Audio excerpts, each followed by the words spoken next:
Merci. Madame Marois.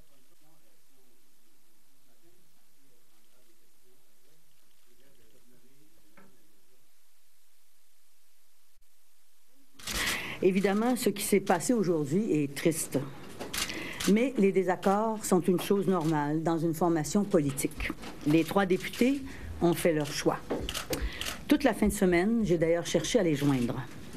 Il faut une solidarité en politique, mais je suis quelqu'un qui a toujours fait preuve d'ouverture et de flexibilité.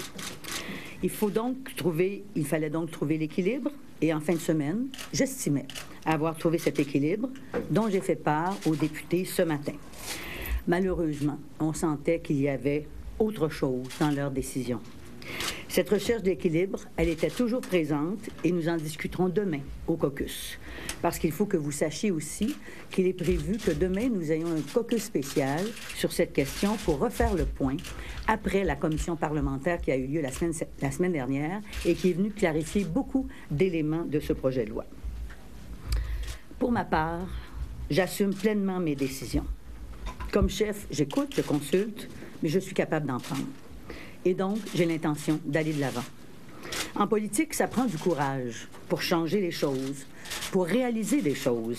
En politique aussi, on ne travaille pas pour nous-mêmes. Le travail d'opposition officielle, il est très difficile. Il est peu gratifiant, mais en même temps, il est nécessaire. On travaille pour qui? On travaille pour les Québécoises, pour les Québécois, pour obtenir des résultats, pour que le gouvernement rende des comptes sur sa gestion.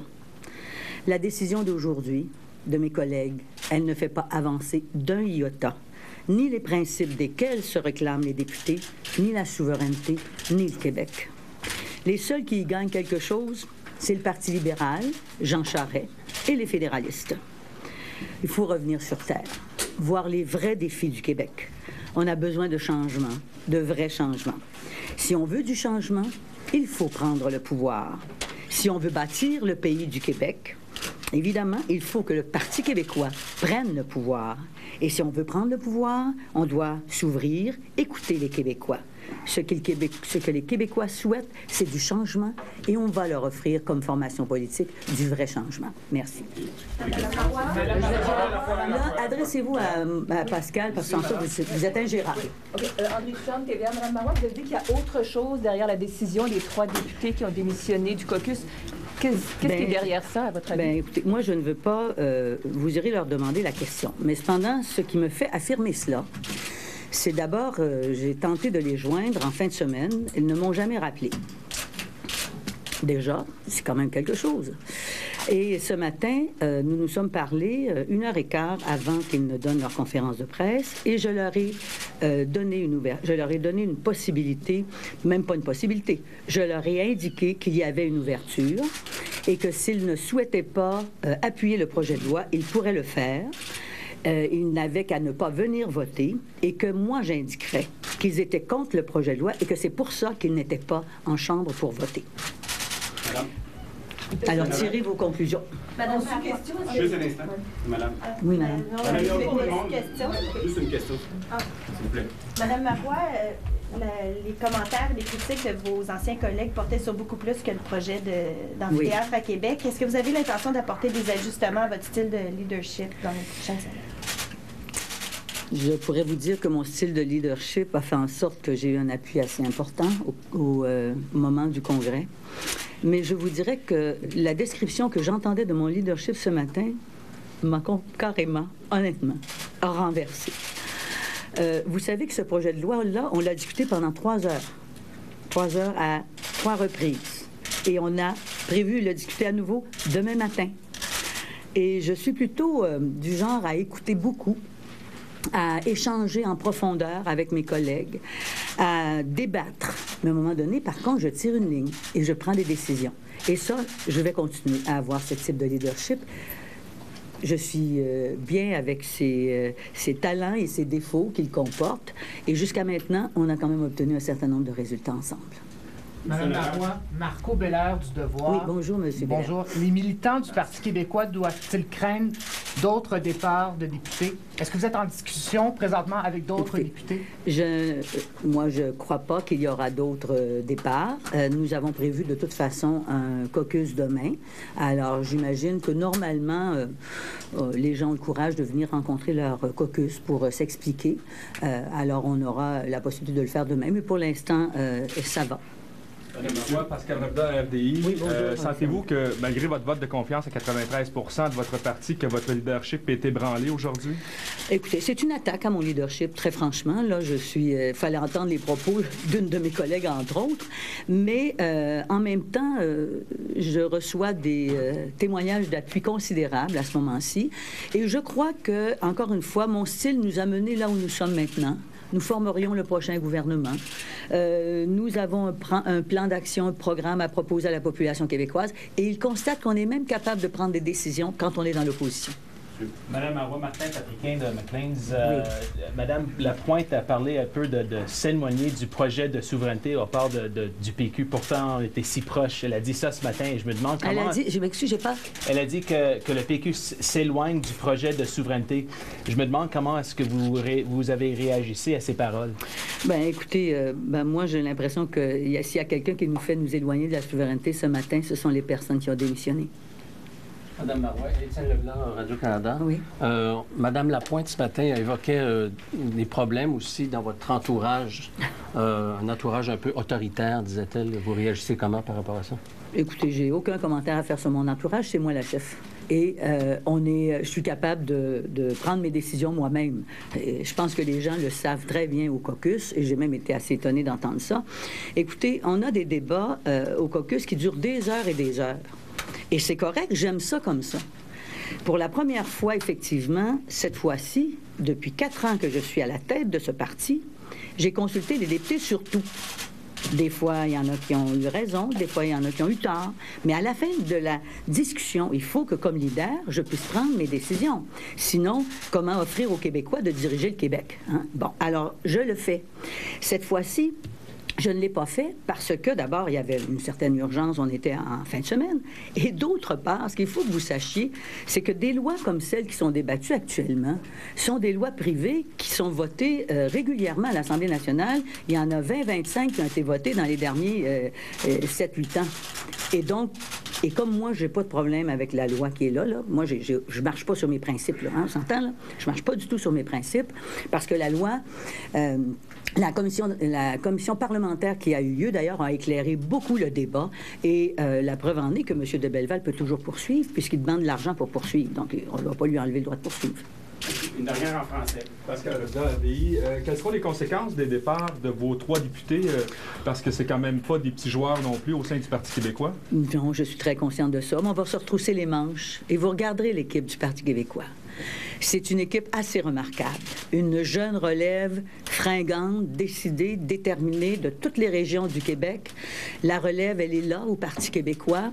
Et moi, je suis persuadée que cette équipe va accuser le coup, on va se retrousser les manches et comme disait Félix Leclerc, on va se cracher dans les mains puis on va se remettre à l'ouvrage. Et on va aller chercher la confiance des Québécois. En anglais, s'il vous plaît. Il n'y en a pas? Oh. Oui. Julie Turcotte, CTV Montréal. Oui. Oui. 3 noms importants ont présenté leur démission. Était-ce un choc pour le parti? Réponse, c'est un choc, assurément. Je ne pourrais affirmer le contraire. Donc, aujourd'hui, je suis vraiment attristée et surprise de cette décision prise par mes 3 collègues. Savez-vous, nous avons eu 3 heures, voire davantage, de discussions sur le projet. Pendant la fin de semaine, j'ai essayé d'en discuter avec eux parce que j'ai lu le journal samedi matin où il était question de la possibilité de la démission de 3 collègues. Donc, je les ai appelés. Ils n'ont pas rappelé.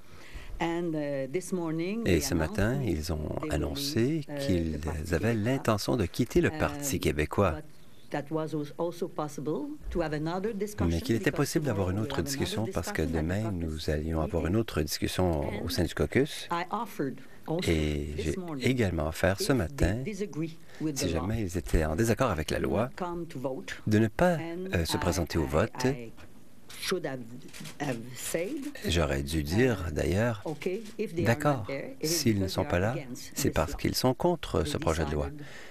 Ils ont décidé de quitter les rangs du parti, même si je leur ai offert la possibilité de ne pas voter, de s'abstenir de voter. Pour ceux qui ne voudront pas voter sur le projet de loi privé, je vais aller rencontrer mon caucus si ça vous ennuie pas, parce que c'est prévu que l'on ait une autre discussion avec les gens du caucus. Merci beaucoup. Bonne fin de journée.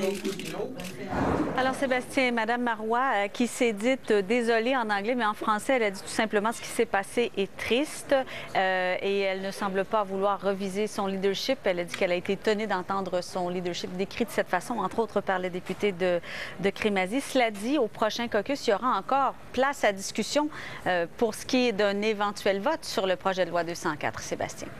Oui, et lors du vote, s'il manque des députés du Parti québécois, on va se demander s'ils sont là, s'ils sont absents parce qu'ils sont malades ou s'ils sont absents parce qu'ils sont contre le projet de loi. Donc, ce sera à suivre cette semaine lorsque le projet de loi 204 sera mis au vote. Cela étant dit, Mme Marois déplore le fait que 3 de ses députés, qui sont des députés importants au sein de son caucus, décident de quitter le caucus.